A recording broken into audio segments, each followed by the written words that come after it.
There is still much debate about whether the Pingpu should be considered as indigenous. Some say most of the Pingpu group speaks only Chinese and therefore do not have an indigenous language. Siraya in Tainan have been demanding recognition for years, but this time they're taking a more aggressive approach.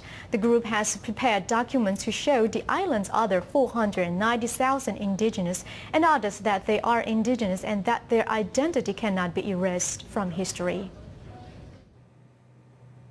In the past, the Siraya hunted with darts and lived in stilt houses. Before the Dutch, Spanish, and Han Chinese colonized Taiwan during the 17th century, the Siraya lived in areas that are now known as Tainan, Kaohsiung, and Pingpu. Their lifestyle followed traditional divisions of labor. Men hunted, women were responsible for cultivation. After Taiwan was invaded, the newcomers introduced their trading system with one of the appointed trading ports, Anping, which is located in present-day Tainan, becoming their trading center. This affected the Siraya's way of life, forcing many to move. These photos from the 17th to 19th century depict the true face of the Siraya. Many, however, question why the culture exists only in photos rather than in real life.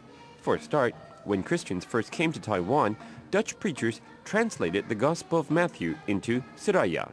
This was the first time that an indigenous language was Romanized.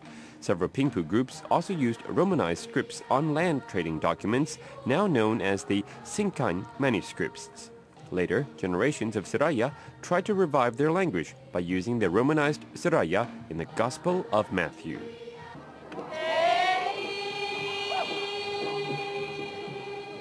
The Siraya still believe in their religion, Alizu, also known as Alimu. They hold annual rituals at night to show their deference to Alizu through Konkai, his alter ego. This unique way of offering sacrifices to the pot is central to the Siraya's religion. Many remain opposed to the Siraya's attempt to reclaim their identity.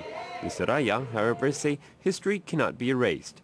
Showing photographs with images of their ancestors, the Siraya say they are not Han Chinese from China, but natives of the island who have lived here for hundreds of years.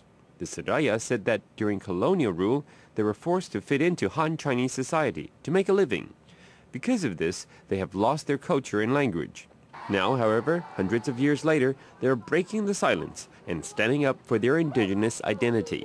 TITV Weekly.